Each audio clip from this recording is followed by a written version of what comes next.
Kembali bersama kami, pemirsa. Presiden Prabowo Subianto hari ini memanggil sejumlah menteri untuk rapat terbatas di Istana Kepresidenan Jakarta. Sejumlah menteri yang hadir di istana sejak siang tadi diantaranya Menko Perekonomian Erlangga Hartarto, Menteri Keuangan Purbaya Yudi Sadewa hingga Menteri SDM Bahlil Lahadalia. Meski demikian belum diketahui secara jelas apa yang akan dibahas bersama Presiden dalam rapat hari ini.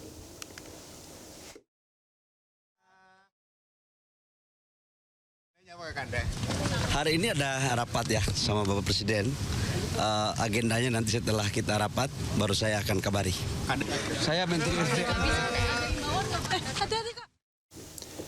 Pemirsa, ratusan warga memblokade aktivitas tambang nikel di Halmahera Tengah, Maluku Utara. Warga kecewa lantaran perusahaan tidak menepati kesepakatan.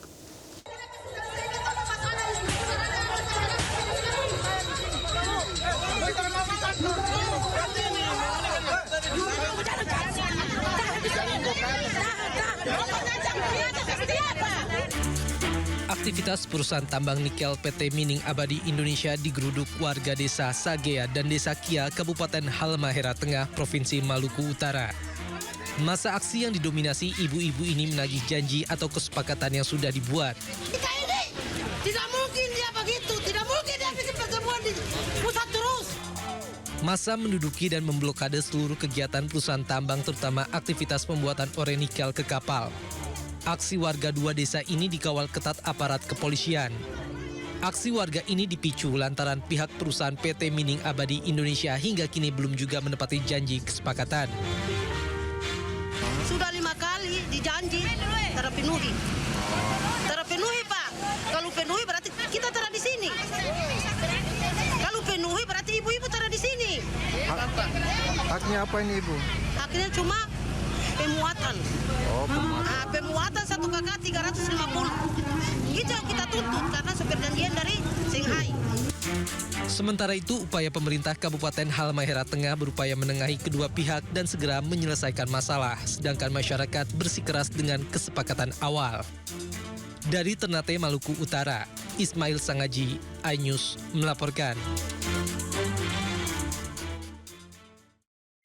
Kita ke video viral lainnya, pemirsa, di mana seorang pria mencongkel lampu kucing pemantul cahaya atau road start di kawasan Cawang, Jakarta Timur. Pelaku mengenakan topeng hitam untuk menutupi wajahnya.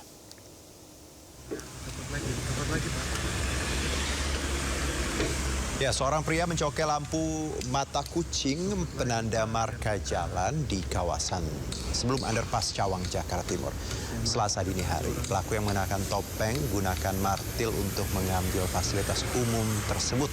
Aksi ini membahayakan pengguna jalan karena lampu mata kucing berfungsi sebagai pemantul cahaya penunjang keselamatan di malam hari. Warga berharap petugas yang berwenang segera menangkap pelaku.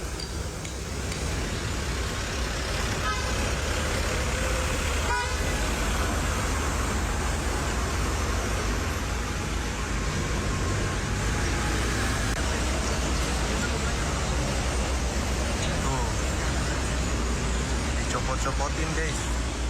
Marka jalan.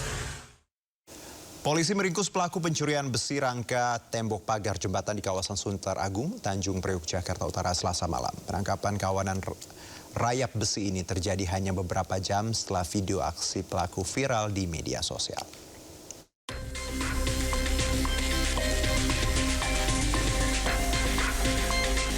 Viral aksi pencurian besi terekam kamera pengendara mobil di Jalan Geria Utama Sunter Agung, Tanjung Priok, Jakarta Utara. Pelaku berusaha menghancurkan tembok pagar jembatan agar bisa mengambil besi rangkanya. Ironisnya, aksi tersebut dilakukan di tengah keramaian arus lalu lintas. Setelah peristiwa itu, jajaran unit Reskrim Polsek Tanjung Priok langsung memburu pelaku. Meski sempat bersembunyi di bawah jembatan, pelaku akhirnya hanya bisa pasrah saat ditangkap.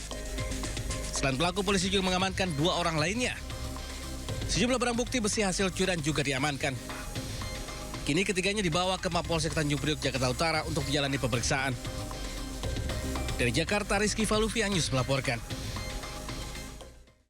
Waspada pencopet beraksi di tengah keramaian kawasan Blok M Kebayoran Baru, Jakarta Selatan. Pelaku memanfaatkan kelengahan korban meletakkan ponsel di atas meja.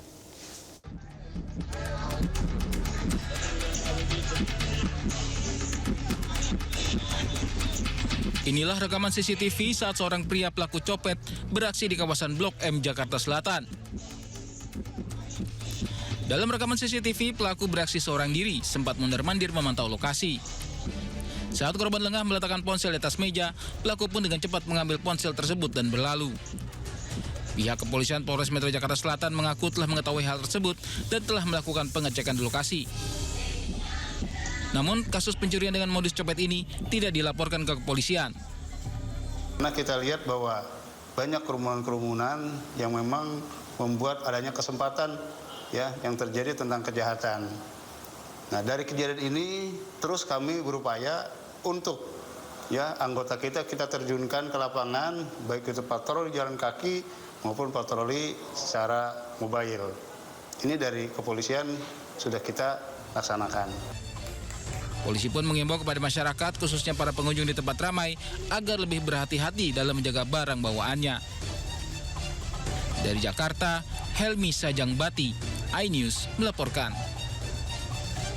Paket sembako murah yang beredar di lingkungan Kecamatan Tapos, Kota Depok, Jawa Barat berujung kasus hukum. Pasalnya pelaku menggunakan modus tersebut untuk menarik sejumlah warga hingga akhirnya menjadi korban penipuan dan penggelapan. Sehingga 139 warga alami kerugian capai belasan juta rupiah.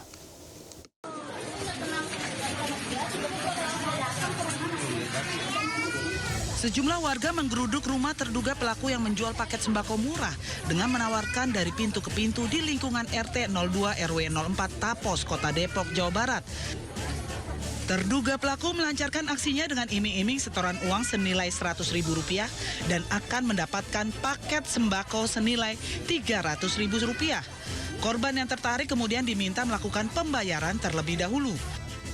Seperti salah satu korban mentransfer uang Rp2.100.000 untuk pembelian 21 paket sembako dengan iming-iming 5 paket tambahan. Namun hingga kini puluhan paket sembako tersebut belum pernah diterimanya. Pengurus lingkungan setempat bersama dengan pihak kepolisian langsung berupaya menangkap seorang ibu rumah tangga berusia 43 tahun yang diduga pelaku penipuan tersebut dari amukan para korban. Kerugian para korban pun bervariatif, mulai dari Rp100.000 hingga jutaan rupiah yang ditotal mencapai Rp40 juta. Beras 5 kilo, telur 2 kilo, minyak 2 liter, Indomie 20 bungkus, sama gula, dan gitu ya, sembako ya. Kalau di total itu jumlahnya itu sekitar 300 ribuan. Nah, tapi si ibu ini menjual itu dengan harga 100.000, kan harusnya logisnya itu kan udah nggak masuk akal dari awal tuh 100.000 kok dapatnya sekian banyak. Seharusnya dari ibu yang korban juga harusnya melaporkan ini ada indikasi penipuan atau enggak. Jadi saya juga awalnya nggak tahu. Ketika sudah ramai, terjadilah si ibu ini, korban ini merasa tertipu karena sudah mengeluarkan uangnya begitu banyak gitu kan dari jumlah orang yang direkrutnya. Tapi si ibu yang pelaku ini tidak mengeluarkan uangnya atau tidak mengeluarkan sembakonya juga, tidak mendatangkan sembakonya. Menurut informasi, terduga pelaku sempat menjalani proses hukum dengan kasus yang sama. Terduga pelaku bersama sejumlah saksi telah berada di pihak kepolisian untuk menjalani pemeriksaan lebih lanjut. Kini kasusnya tengah ditangani pihak kepolisian dari Polsek Cimanggis.